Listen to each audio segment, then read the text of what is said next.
All right, we're moving along here. Number 6, it's my favorite one. Celebrate. You know, there's a lot of things that come with having a child diagnosed with autism that in the beginning can be hard and difficult. And there are some things that you got to grieve along the way, right? But there's a yin and yang to everything. And I can tell you that if you're in a place where you're like, that's where I am, autism is a hard thing, right?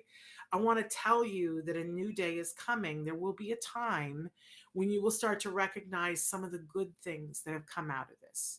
And if you're not in that space right now, one of my favorite quotes is, it'll all be okay in the end. And if it's not okay now, then it's definitely not the end. Okay? More will be revealed. But in the meantime, can I tell you the first thing I learned about how the autism ended up being something that I greatly benefited from? I know, and if that language is hard for you, take a breath and stay with me. But I realized that all the other little kids that I had known in my life who just started talking and babbling and then talking in sentences and paragraphs, that they just did it. And nobody made a big deal about it. Nobody celebrated. Nobody danced in the street. Nobody called people and said, "You'll never guess what he just said. It's so exciting." They didn't celebrate this amazing miracle that happens in front of people every day. Every day, kids learn how to talk, but people don't alert the press because it happens. And when it doesn't happen, you notice. And it's a thing, right? But all I can tell you is that then when your child, whatever the hurdle is, whether it's speaking vocally or anything else, having their first friend, my goodness, we celebrated on the day that my son repeated a swear word that I had said. Because I wasn't trying to teach it and he picked it up and I was like, he's soaking it in. He's learning language organically now, right? And I celebrated on that day. One of the first gifts of autism for me is that you learn not to take anything for granted and to celebrate the hey nanny nanny of whatever happens that's amazing. Oh my gosh, the things that we have celebrated and enjoyed. I love the parents who will write into me and say, "My child lied." Woo! And everybody else goes, "Oh, that's terrible. I'm so sorry for you." While the rest of us go, "Toot, toot, toot, toot, toot, toot," because we know the perspective taking that it takes to lie. And we know how helpful for safety that lying is, right? And we go, "Yay!" And we celebrate. So whatever there is, whenever there is, I know we've all been in different degrees of lockdown in the last year, but when you can celebrate with other people, do it. There was a period of time when I kept my child at home and stopped being with friends and stopped talking to people. My kid had gone through a really particular hard time where he had been hitting people. I can think of, there was one day when I went with a friend and her son was 2.5 years older than my son. And so he was much littler. And my son just pushed him. He was standing on a little wall and my son just pushed him.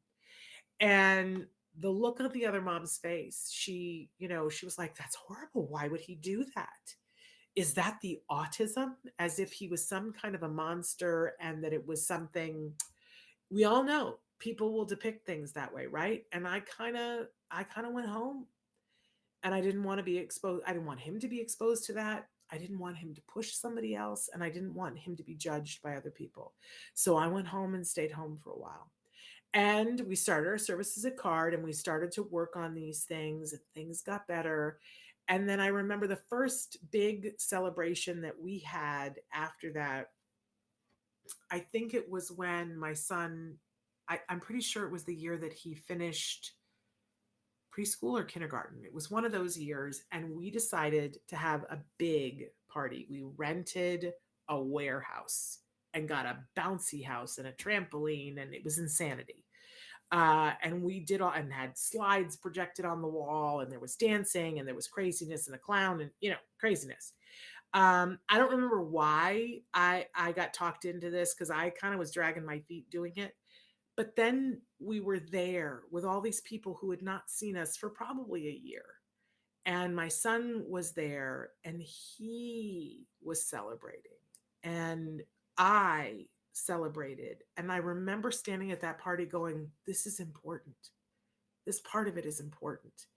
We need to celebrate every single opportunity that we get. And we do. We do.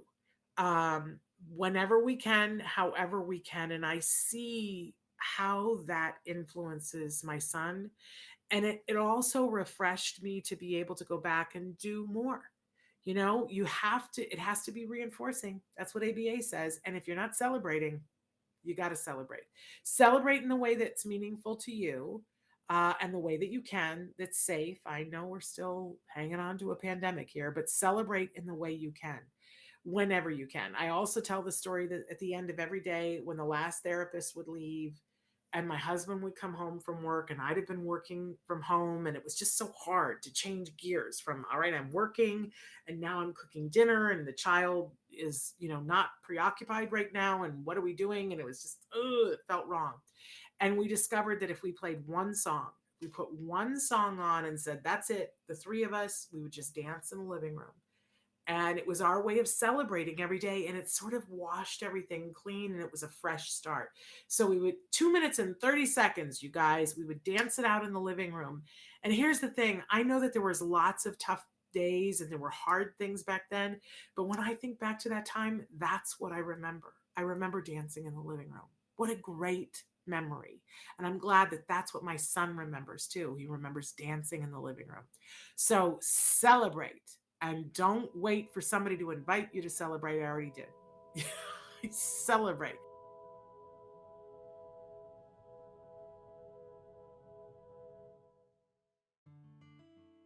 Thanks for watching Autism Live.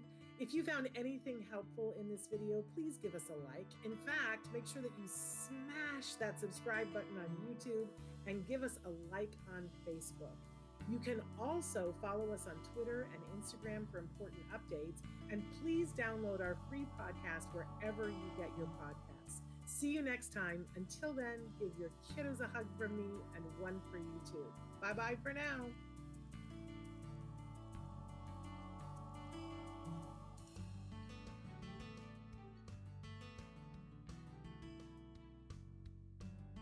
To subscribe, click here. And if you'd like to check out some more of our videos, click here.